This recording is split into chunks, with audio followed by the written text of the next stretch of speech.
الله أكبر الله أكبر الله أكبر لا إله إلا الله. بسم الله الرحمن الرحيم. السلام عليكم ورحمة الله وبركاته.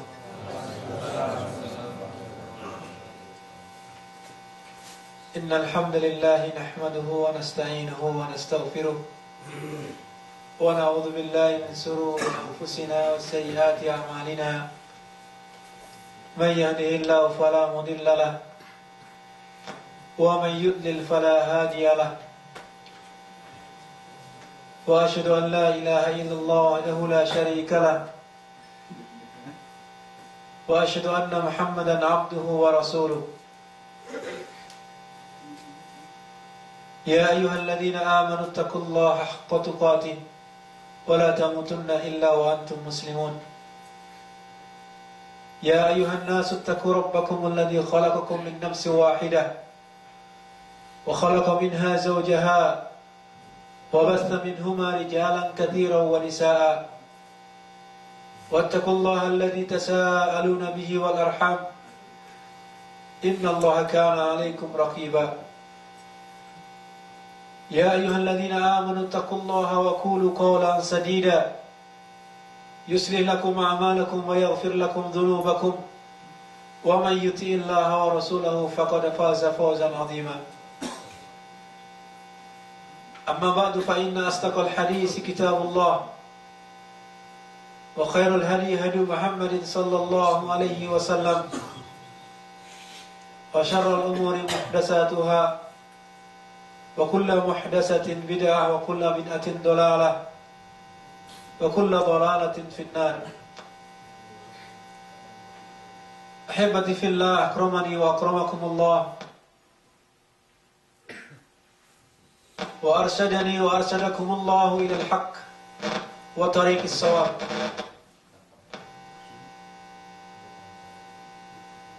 Kami sampaikan ahlan wa marhaban bihudurikum.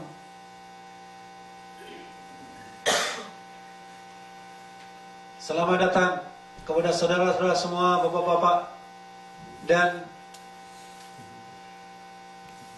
ikhwatal iman. Alhamdulillah kita diberikan oleh Allah Subhanahu wa taala kesehatan dan juga kesempatan, karena manusia banyak tertipu oleh kedua nikmat tersebut. Sebagaimana sabda Rasulullah sallallahu alaihi wasallam, ni'matani maghbunun fihima katsirun minan nas, as-sihhatu wal faragh, atau kama qala sallallahu alaihi wasallam.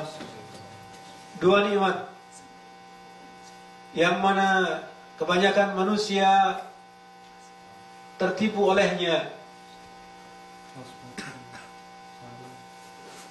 yaitu as-sihhatu wal faragh, kesehatan dan waktu luang. Seseorang tidak akan merasakan nikmatnya sehat kecuali apabila dia merasakan sakit atau dia melihat orang yang sakit ataupun mengunjungi orang-orang yang sakit. Maka ketika seseorang merasakan sakit, dia betul-betul merasakan betapa nikmatnya sehat itu. Oleh karena itu, ahibati fillah rahimani wa rahimakumullah, di antara bentuk syukur kita kepada Allah Subhanahu wa taala dengan diberikan kesehatan tersebut adalah memanfaatkannya dengan perkara-perkara yang dikehendaki oleh Allah Subhanahu wa taala. Demikian pula ketika seseorang diberikan waktu luang. Ketika seorang diberikan waktu luang, maka hendaknya dia memanfaatkan waktu luangnya tersebut dengan sebaik-baiknya. Sekali lagi bahwa di antara bentuk syukur kita terhadap nikmat Allah Subhanahu wa taala berupa kesehatan dan kenikmat, dan waktu luang tersebut adalah dengan menggunakannya, dengan memanfaatkannya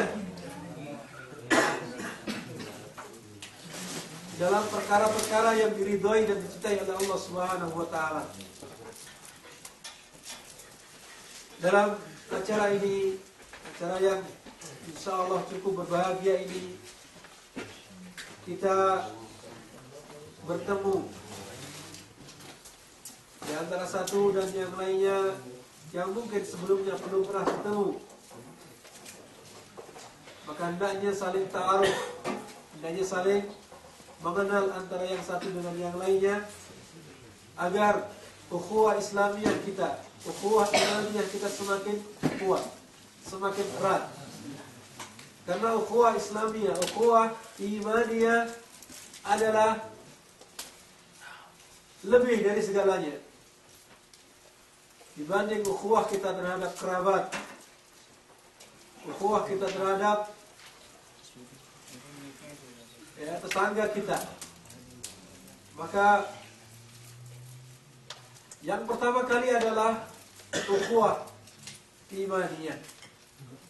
Sebagaimana hal tersebut terjadi di antara para sahabat-sahabat Rasulullah SAW, yang mana di antara iman mereka, di antara bukti keimanan mereka, mereka mengutamakan ukhuwah imaniyah tersebut adalah apa? Di antara mereka ketika dalam perang Badar, ada yang membunuh saudara-saudaranya sendiri, ada yang membunuh kerabatnya sendiri, bahkan orang tuanya sendiri. Maka ini menunjukkan apa? Ukhuwah imaniyah adalah lebih diutamakan daripada ukhuwah kekerabatan. Tentunya apabila saudara kita itu bukan Muslim dan memusuhi Islam.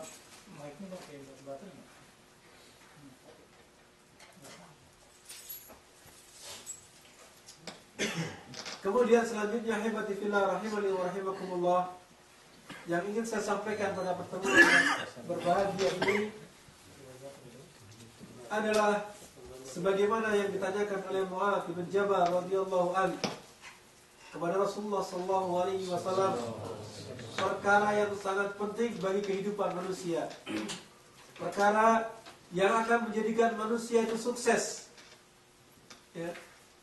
Perkara yang manusia itu tidak akan menjadi orang yang rugi. Dan itulah di antara kecerdikan sahabat-sahabat Rasulullah sallallahu alaihi wasallam menanyakan kepada Rasulullah sallallahu alaihi wasallam perkara yang menjadikan orang yang melakukannya adalah akan mendapatkan kebahagiaan yang hakiki. Bukan perkara-perkara yang sifatnya sepele, bukan perkara-perkara yang sifatnya apa? Perkara-perkara yang sifatnya rendahan, tidak. Yang sifatnya sementara saja, tidak. Tapi bahwa perkara tersebut adalah perkara yang sangat besar, bahkan Rasulullah SAW menyatakannya sendiri dalam hadis tersebut. Di antaranya adalah bahwasanya dari Mu'adz bin Jabal radhiyallahu anhu, beliau mengatakan, "Kuntu ma'an Nabi sallallahu alaihi wasallam fi safar." Saya bersama Nabi sallallahu alaihi wasallam dalam keadaan safar, dalam suatu safar. Fa asbahtu yawman qariban minhu. Pada hari itu saya menjadi orang yang dekat dengan Rasulullah sallallahu alaihi wasallam karena melakukan perjalanan bersama. Dan itulah keutamaan yang besar yang didapatkan oleh sahabat Rasulullah SAW, bisa dekat dengan Rasulullah SAW. Wa nahnu nasir, dan kami sedang dalam keadaan berjalan.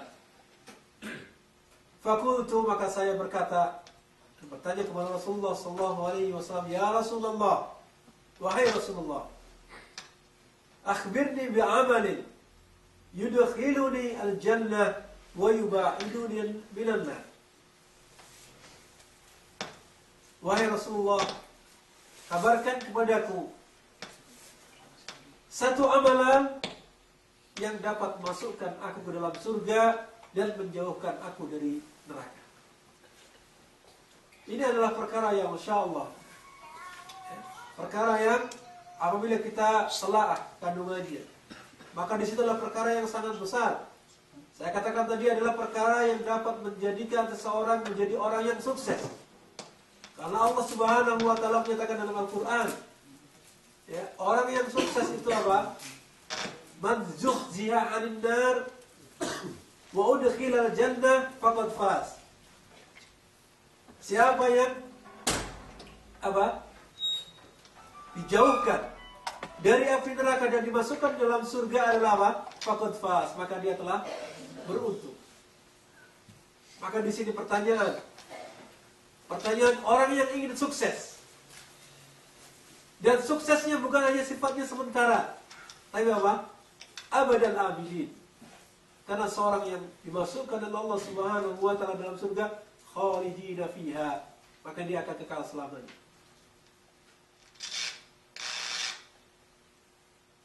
Oleh karena itu, ahibati fillah rahimani wa rahimakumullah, mari kita simak apa jawaban Rasulullah sallallahu alaihi wasallam terhadap Mu'adz bin Jabal radhiyallahu anhu.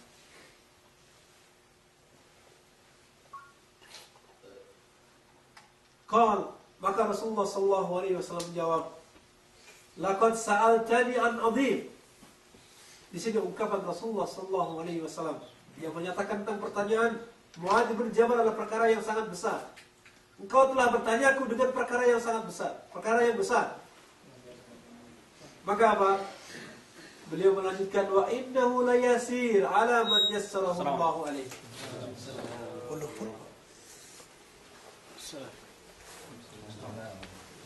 Walaupun perkara itu besar, kata Rasulullah sallallahu alaihi wasallam, akan tapi itu akan mudah. Akan menjadi mudah ala man yassarahu Allahu alaihi, bagi orang-orang yang dimudahkan atas oleh Allah Subhanahu wa taala. Di antara amalan yang harus dikerjakan yang pertama kali adalah ta'budullaha wa la tusyriku bihi syai'an. Engkau menyembah Allah dan tidak menyekutukannya. Engkau menyembah Allah Subhanahu wa taala dan tidak menyekutukan Allah Subhanahu wa taala. Menyembah Allah ini sangat luas sekali cakupannya. Amalan-amalan yang seseorang dikatakan beribadah, menyembah kepada Allah Subhanahu wa taala sangat luas sekali. Sehingga di sini Syekhul Islam Ibnu Taimiyah rahimahullah mengungkapkan tentang makna ibadah. Apa? Ismun jami'un likulli ma yuhibbuhu Allah wa yardah min aqwalin wa af'alin zahirah wa batinah. Itu apa? Sebuah istilah, ibadah itu adalah sebuah nama atau istilah yang mencakup apa-apa yang dicintai dan diridhai oleh Allah Subhanahu wa taala. Apa-apa yang dicintai dan diridhai oleh Allah Subhanahu wa taala. Berupa ucapan ataupun perbuatan yang nampak ataupun yang zahir. Jadi segala hal yang kita lakukan berupa amalan, segala hal yang kita ucapkan, baik itu yang tersembunyi ataupun yang nampak, kalau itu perkara-perkara yang diridhai dan dicintai oleh Allah Subhanahu wa taala, berarti itu bernilai ibadah. Maka di sini segala hal yang bernilai ibadah maka harus kita tujukan kepada Allah Subhanahu wa taala, ikhlas dan mutabaah. Karena syarat diterimanya ibadah adalah dua. Syarat diterimanya ibadah adalah dua. Ikhlas dan mutaba'ah. Ikhlas dan mengikuti petunjuk Rasulullah SAW. Yaitu syarat diterimanya amalan seseorang. Ibadah kita akan diterima oleh Allah Subhanahu wa taala kalau memenuhi dua syarat tersebut. Kalau memenuhi apa? Dua syarat tersebut. Kita beramal, pertama apa? Yang harus kita perhatikan, saya ikhlas atau tidak? Saya mengikuti petunjuk Rasulullah atau tidak?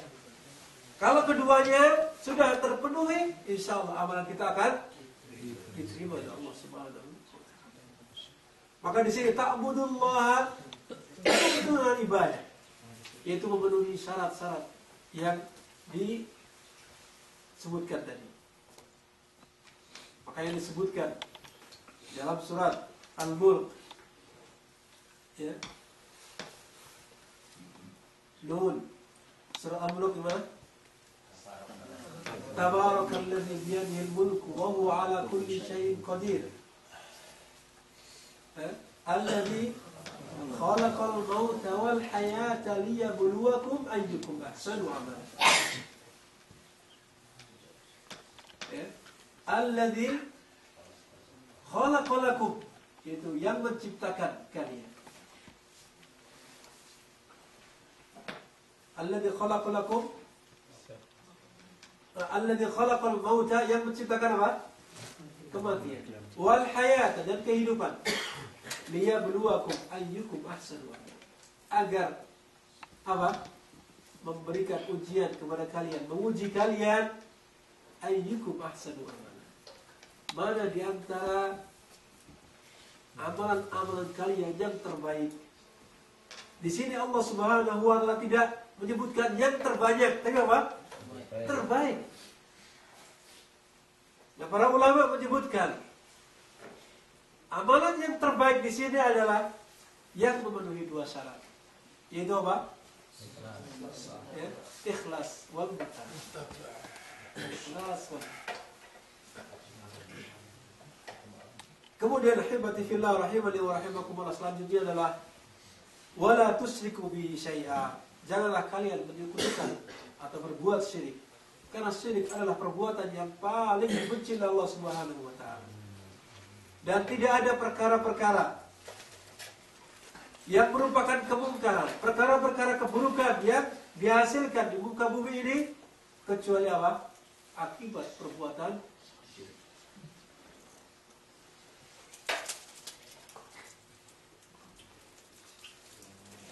Kemudian selanjutnya bahwa syirik itu anwa, banyak macamnya. Syirik itu banyak macamnya. Yang terkumpul dalam syirik besar dan syirik kecil. Dan kedua-duanya akan menyebabkan pelakunya sengsara di akhirat, di dunia dan di akhirat. Jangan menganggap wah ini kan cuma syirik kecil, tidak. Allah Subhanahu wa taala berfirman, "Innallaha la yaghfiru an yushraka bihi wa yaghfiru ma duna dzalika liman yasha." Sungguhnya Allah Subhanahu wa taala apa? Innallaha la yaghfiru an yushraka bihi. Tidak akan pernah mengampuni dosa syirik, wa yaghfiru ma duna dzalika liman yasha. Dan mengampuni dosa-dosa di bawah syirik. Ya, dosa-dosa di bawah syirik. Karena apa? Perbuatan syirik adalah perbuatan dosa yang terbesar yang akan menyebabkan pelakunya kekal dalam neraka. Di sini maka hendaknya kita betul-betul mewanti-wanti diri kita, keluarga kita. Kita wasiatkan kepada mereka, anak-anak kita.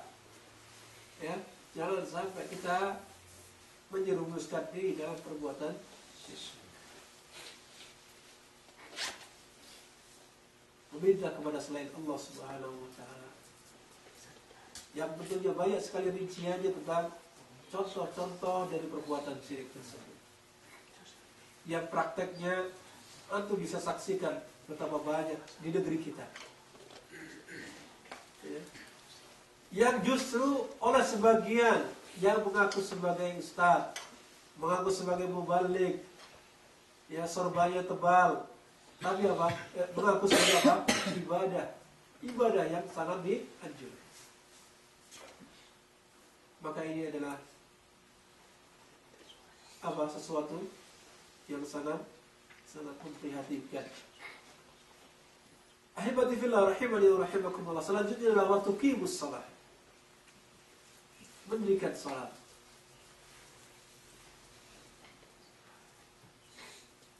Dan perhatikanlah bahwa seseorang tidak dikatakan muslim kecuali dia melaksanakan salat. Rasulullah SAW dalam banyak hadis menyampaikan bahwasanya apa? Seseorang yang meninggalkan salat maka dia kafir. Al-ahdu bainana wa bainal kufri wasyirki tarkus salat.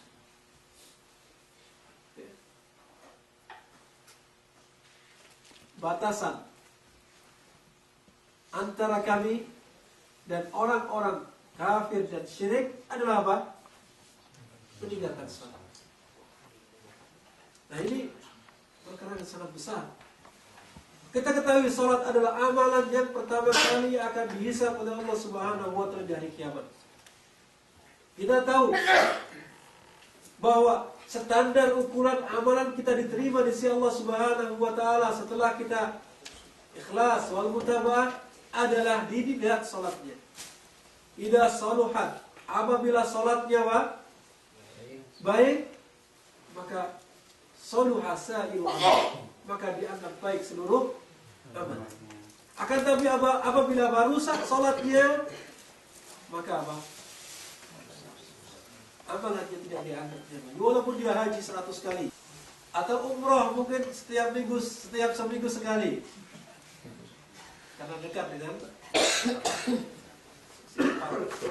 misalkan. Akan tetapi sholatnya tidak dijaga, ya. Pagi tidak sholat, zuhur berangkat sholat karena dilihat oleh orang, maghrib tidak tahu kemana, isya tertidur sampai subuh, akhirnya pada subuh sampai zuhur lagi misalkan. Maka apa? Maka demikian pula amalannya yang lain yang tidak akan dijaga oleh Allah Subhanahu. Maka sholat ini. Dan bagi seorang laki-laki adalah sholatnya di masjid, bukan di dalam ruangan tersendiri kemudian sholat di situ. Kecuali ada udzur syar'i, sakit misalkan, ya. Takut, khauf, kalau keluar nanti akan dibunuh oleh orang atau mungkin ditangkap oleh polisi misalkan, karena mungkin paspornya habis misalkan. Ya, atau iqamahnya hilang, khawatir misalkan. Akan tapi kalau tidak ada madarat sama sekali, tidak ada udzur, maka tidak ada alasan baginya tidak sholat di rumah. Kalau Rasulullah SAW tidak berkeinginan untuk mendatangi rumah-rumah yang didapati dalamnya ada kaum laki-laki yang tidak menghadiri sholat jamaah. Kemudian ada seorang buta yang bertanya kepada Rasulullah SAW, saya ini buta, wahai Rasulullah SAW. Saya tidak ada yang menuntut untuk menuju masjid. Dan di tengah perjalanan banyak sekali binatang buas yang apabila saya ketemu maka saya diterkam atau disakiti. Maka apa? Maka di situ dia minta udzur kepada Rasulullah SAW agar memberikan udzur kepadanya tidak sholat di masjid. Buta.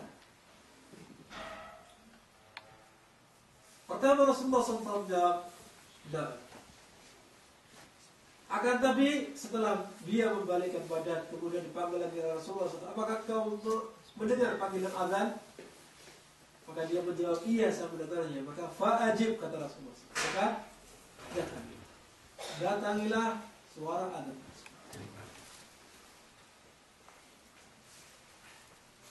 Maka ini menunjukkan kewajiban seorang laki-laki untuk sholat berjamaah di mana? Dan di antara keutamaan sholat berjamaah di mana sangat banyak sekali ayat tertulis. Di antaranya adalah sholat yang pertama, sholat yang sendirian, maka akan dapat 1 pahala saja. Akan tapi kalau sholat berjamaah di masjid berapa? Dapat 27.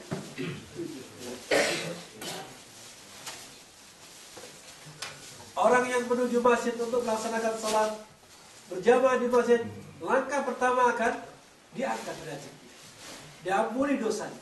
Demikian langkah selanjutnya. Ini di antara keutamaan. Dan masih banyak lagi keutamaan yang disebutkan dalam hadis-hadis Rasulullah SAW yang tidak mungkin kita sebutkan satu persatu karena mungkin waktunya sangat terbatas. Selanjutnya ahibati fillah rahimani wa rahimakumullah, setelah kita hendaknya mendirikan salat agar kita mendapatkan kesuksesan tadi, selanjutnya adalah waktu zakat. Engkau menunaikan zakat. Ini bagi yang sudah memiliki harta sampai nisabnya. Kemudian wa tasum Ramadan wa tahujjal. Kemudian engkau berpuasa di bulan Ramadan dan melaksanakan ibadah haji.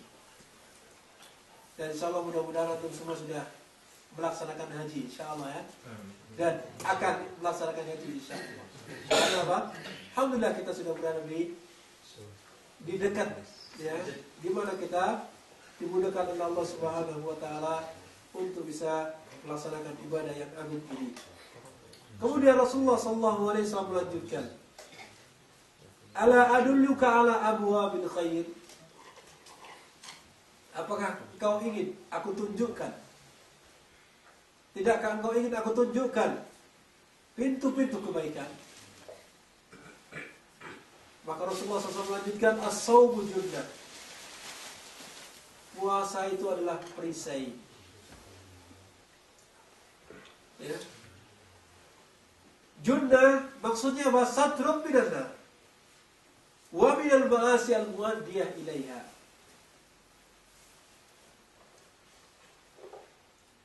Adalah apa? Satr. Satr itu apa? Pembatas, menghalang dari api neraka.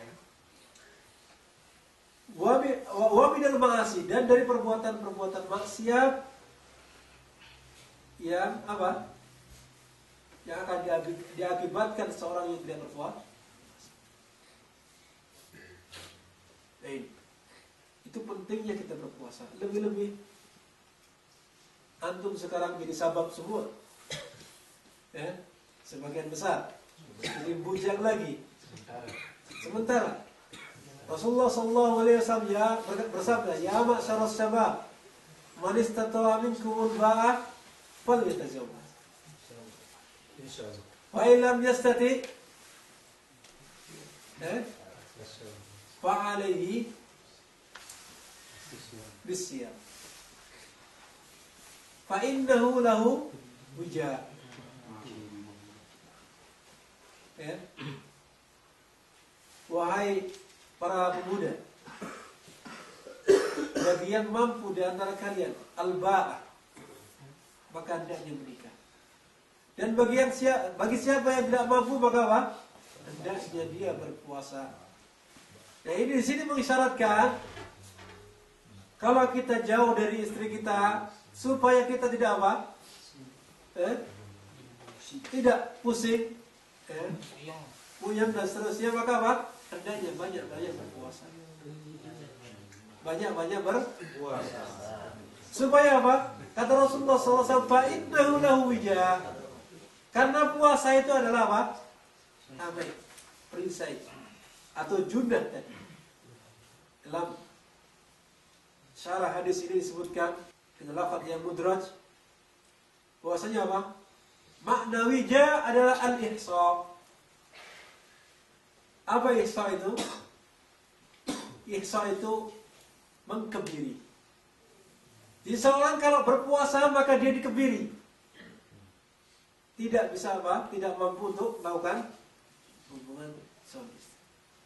Tidak ada keinginan untuk hal tersebut. Nah, ini di antara rahasia kenapa Rasulullah SAW menyuruh para sahabat, para pemuda bagi yang mereka tidak mampu nikah atau yang sudah menikah tapi tidak mampu apa? Memenuhi haknya dan menunaikan kewajibannya, maka apa? Maka hendaknya berpuasa.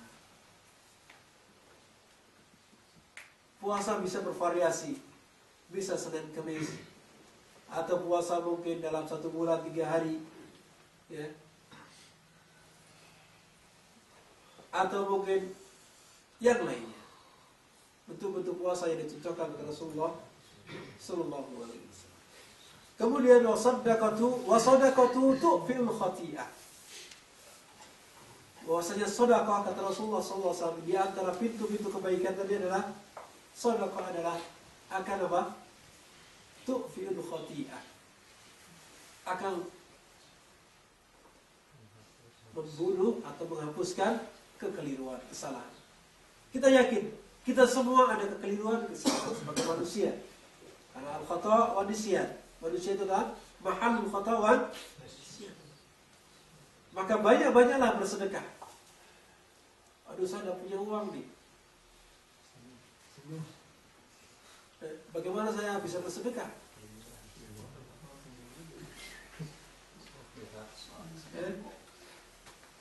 Kata Rasulullah SAW, ittaqin nara walau bi syikit tamr.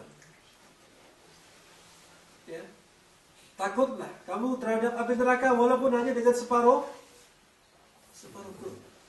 Tidak harus 1 real. Tidak harus apa? 10 real. Tidak harus 100 real. Syukur-syukur 1000 real. Alaysa kadzalik. Itu sedekah. Ahibati fillah rahimani wa tu'fi'u apa? Tudfi'ul khati'ah. Kesalahan kita akan gugur, akan terhapus oleh sedekah yang kita berikan. Yakin itu ya. Kalau kita betul-betul ikhlas kepada Allah Subhanahu wa taala. Dan banyak sekali faidah-faidah dari sedekah tersebut. Ya. Banyak sekali faidah dari sedekah tersebut bagi orang yang sakit. Apabila dia ingin sembuh, selain dia berusaha untuk berobat dan seterusnya, maka usahalah dengan satu jalan ini, yaitu apa? Bersedekah. Kemudian, ya Allah, dia niatkan sedekahnya untuk supaya Allah menyembuhkan apa? Sakitnya. Maka insya Allah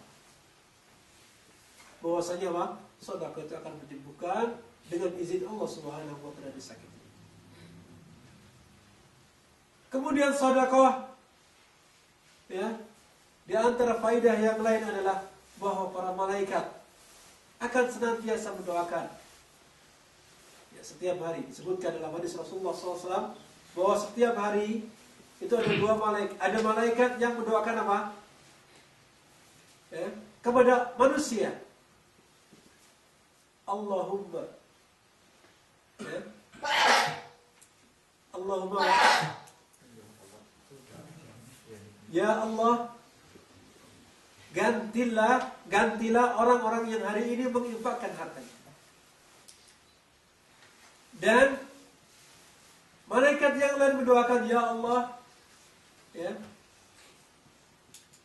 hancurkanlah orang-orang yang hari ini tidak mau menginfakkan hartanya atau memegang. Maka di sini kita harus hati-hati dan takut akan doa malaikat. Yang mana kita tahu malaikat adalah orang yang terdekat, makhluk yang terdekat dengan Allah. Apabila dia berdoa, maka saya akan mudah dikabulkan oleh Allah Subhanahu wa taala. Maka itu. Walaupun hari ini mungkin kita bersedekah, nilainya sangat sedikit. Dan ketahuilah bahwa bersedekah itu banyak macamnya. Tidak harus dengan berupa harta. Sebagaimana disebutkan oleh Ibnu Qayyim rahimahullah di dalam kitab Madarijus Salikin, ya, ada macam-macam. Seseorang ingin mendermakan diri apa? Mendermakan apa yang dia inginkan, bersedekah dengan apa yang dia miliki. Beliau menyebutkan beberapa macam. Di antaranya adalah apabila seorang tidak memiliki harta tentunya, yang paling tinggi adalah bersedekah dengan jiwanya. Yang paling tinggi bersedekah dengan apa? Jiwanya. Otomatis seseorang yang berkorban dengan jiwanya, dia akan mengorbankan diri, ya, kemudian jihad, ya, kemudian dia mati syahid. Ini adalah dikatakan oleh Rasulullah SAW, dirwatu sanamil Islam. Dirwah itu, dirwatu sanam itu apa?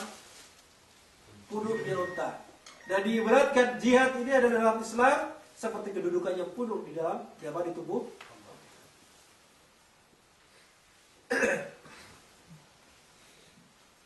Kemudian ahibati fillah rahimani wa rahimakumullah. Di antara bentuk sedekah yang lainnya adalah apabila seorang memiliki kedudukan dalam masyarakat, seorang pemimpin misalkan, seorang presiden misalkan, atau di bawahnya lagi gubernur, di bawah lagi misalkan apa? Bupati, di bawahnya lagi Pak Camat, kemudian Pak Lurah, Pak RT dan seterusnya sampai pemimpin perusahaan, pemimpin rombongan dan seterusnya sampai pemimpin rumah tangga, ya. Maka hendaknya dia berderma, bersodakoh dengan kepemimpinannya tersebut. Dengan cara apa? Memudahkan urusan-urusan orang yang ada di bawahnya. Jangan dipersulit. Ya. Karena itu sodakohnya. Kemudian selanjutnya dikatakan oleh Ibnu Qayyim rahimahullah, seseorang yang memiliki ilmu agama misalkan, mampu membaca Al-Quran dengan baik, fasih, tajwidnya benar, dia membacanya dengan tartil, mengajarkan kepada orang lain. Seorang yang memiliki keilmuan, keahlian dalam masalah medis misalkan, maka berikan ilmunya atau mungkin apa? Sumbangkan keahliannya kepada orang yang membutuhkan.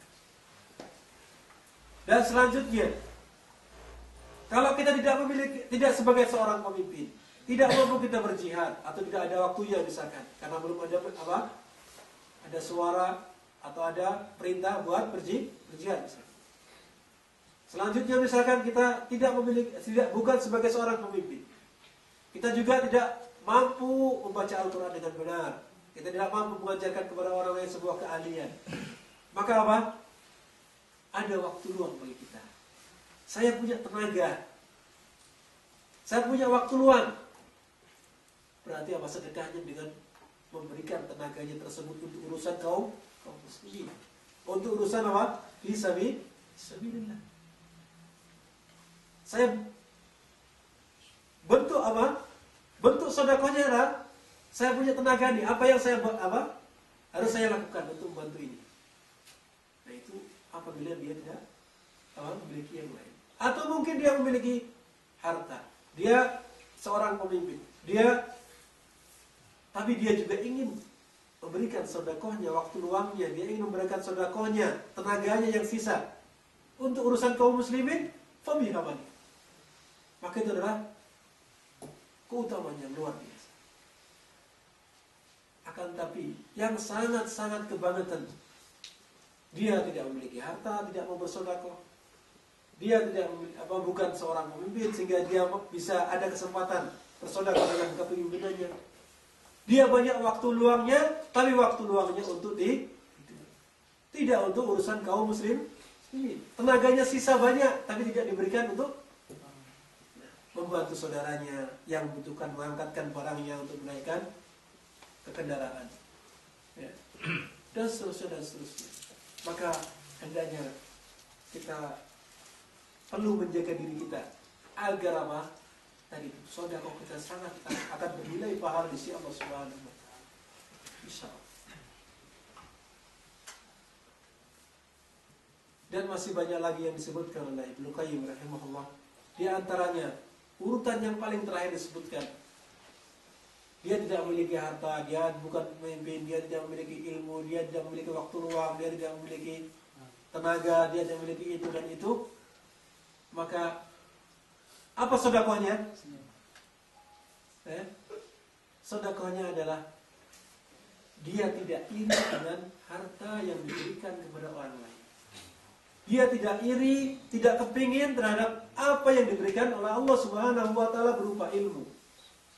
Berupa apa? Berupa ilmu, tenaga dan seterusnya yang diberikan oleh Allah Subhanahu wa taala kepada saudara-saudara.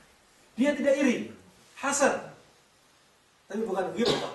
Beda antara ghibthah dengan hasad. Itu saja sedekahnya. Tidak banyak-banyak. Dia tidak apa? Hasad dalam dirinya, tidak iri dalam dirinya terhadap waktu luang yang diberikan oleh Allah Subhanahu wa taala kepada orang lain. Terhadap harta yang dimiliki oleh orang lain sehingga orang lain bisa bersedekah. Itu adalah derajat yang kesekian kali kata Ibnu Qayyim rahimahullah. Maka ahibati fillah rahimani wa rahimakumullah. Saya yakin antum, masya Allah, harta melimpah insya Allah, biidznillah ta'ala. Kemudian antum waktu luang insya Allah juga ada. Antum tenaga juga banyak. Maka sedekahkan apa yang kita miliki untuk kepentingan kaum. Taib. Selanjutnya ahibati fillah rahimani wa rahimakumullah. Disebutkan di sini bahwasanya sedekah tadi akan menghapuskan dosa-dosa sebagaimana air menghapuskan api yang ada, atau sebagaimana apa? Air menghapuskan, memadamkan api. Kemudian wasalatul rajuli min jawfil lail. Wasalatul rajuli min jawfil lail. Dan salatnya seseorang di tengah malam, di pertiga malam yang terakhir. Kalau kita misalkan tidak ada waktu, karena kita mungkin tidur malam terus jam 12 malam karena baru selesai kerja, atau mungkin jam 1 malam, atau bahkan mungkin jam 2 malam baru selesai kajian misalkan, maka sangat-sangat tipis sekali waktunya untuk bisa bangun malam sebelum subuh. Maka gunakan waktu 5 menit atau mungkin 10 menit untuk melaksanakan apa? Mengambil air wudhu, kemudian sholat witir sebelum 3 rakaat atau 1 rakaat, tidak apa-apa. Gunakan waktu itu sebelum apa? Kita supaya apa? Ya, kita mau tidur betul-betul apa? Dalam keadaan yang betul-betul apa? Diridhai Allah Subhanahu wa taala. Wa salatul rajuli min jawfil lail. Kalau saya yakin antum semua tidak ada yang tidur awal. Ya. Kecuali mungkin para thalabul ilm, karena malam-malam mereka maka pada bangun untuk salat insyaallah. Karena thalabul ilm insyaallah kita perlu contoh mereka insyaallah. Dan saya yakin di antara bapak-bapak ini, saya yakin ada di antara antum yang senantiasa menegakkan salat malam. Mudah-mudahan kita semua bisa menegakkannya. Kemudian Rasulullah SAW membacakan ayat Allah Subhanahu wa taala, tatajafa junubuhum 'anil madaji yad'una rabbahum khawfan wa tama'an wa mimma razaqnahum yunfikun. Fala ta'lamu nafsun ma ukhfiya lahum min qurrati a'yun jazaa'an bima kanu ya'malun. Allah mensifati orang-orang yang senantiasa menegakkan salat malam adalah dengan apa? Tatajafa junubuhum. Apa? Punggung-punggung mereka jauh anil madaji, dari tempat ini. Yad'una rabbahum khawfan wa tama'an. Mereka berdoa kepada Allah Subhanahu wa taala dalam keadaan takut dan dalam keadaan penuh harapan. Harap-harap cemas. Ya Allah, ampunilah dosaku. Takut kepada Allah Subhanahu wa taala, dosa-dosanya tidak diampuni. Berharap kepada Allah Subhanahu wa taala agar dosanya diampuni. Takut kepada Allah Subhanahu wa taala kalau amalannya tidak diterima, dan berharap kepada Allah Subhanahu wa taala amalannya agar diberi. Khaufan wa tama'an. Cemas kalau permintaannya tidak dikabulkan. Dia betul-betul mohon kepada Allah Subhanahu wa taala. Wa mimma razaqnahum yunfikun. Dan terhadap apa yang kami rezekikan kepada mereka, rezeki sangat luas, mereka menginfakkan. Fala ta'lamu nafsun ma ukhfiya lahum min qurrati a'yun jazaa'an bima kanu ya'malun. Diri mereka tidak, hati mereka, jiwa mereka tidak mengetahui apa yang disembunyikan dari mereka. Min qurrati a'yun. Itu apa? Yang dapat menyejukkan mata, yaitu melihat Allah Subhanahu wa taala dan surga Allah Subhanahu wa taala yang sangat luas. Jazaa'an bima kanu ya'malun. Sebagai balasan terhadap apa yang mereka lakukan. Ini adalah abwabul khair yang ditunjukkan oleh Rasulullah SAW, yaitu berpuasa, sedekah, kemudian salat malam. Kemudian Rasulullah SAW juga melanjutkan agar kita menjadi orang yang dijauhkan dari Allah Subhanahu wa taala dari api neraka dan dimasukkan ke dalam surga adalah ala akhbiruka bi ra'sil amri kulli wa umudihi wa dhirwati sanamihi. Jadi aku kabarkan kepadamu, ya, kepala segala sesuatu dan tiang-tiangnya dan punuknya. Ya, dirwatu sanabi, puncaknya. Qultu bala ya Rasulullah. Kata Mu'adz bin Jabal, iya wahai Rasulullah. Kemudian Rasulullah SAW menyebutkan Ra'sul amri al-Islam. Kepala segala sesuatu ini adalah al-Islam. Wa umuduhu as-salah. Dan tiang-tiangnya adalah apa? Salat. Wa dhurwatu sanabihi al-jihad. Dan apa? Puncaknya adalah apa? Kemudian Rasulullah SAW menyebutkan, Thumma qala, ala ukhbiruka bimalaki dhalika kulli. Tidakkah kamu ingin saya tunjukkan, saya kabarkan, bimalaki dhalika kulli. Apa maksudnya?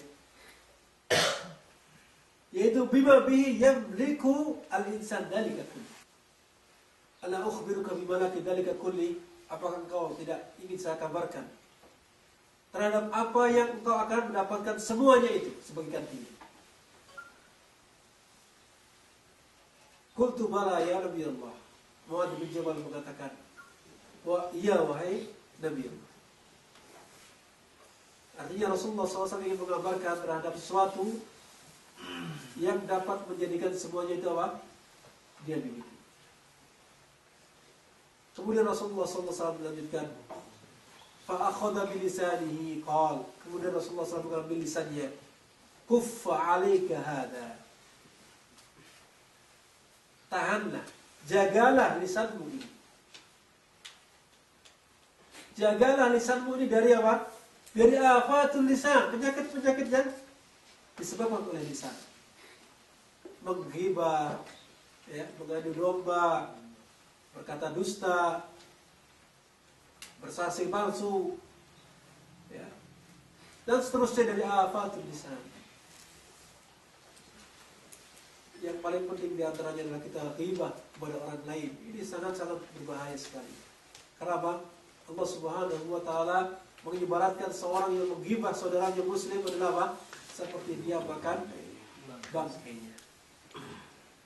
Dan ini Muslim tidak apa? Tidak terbatas, tidak tertentu saja.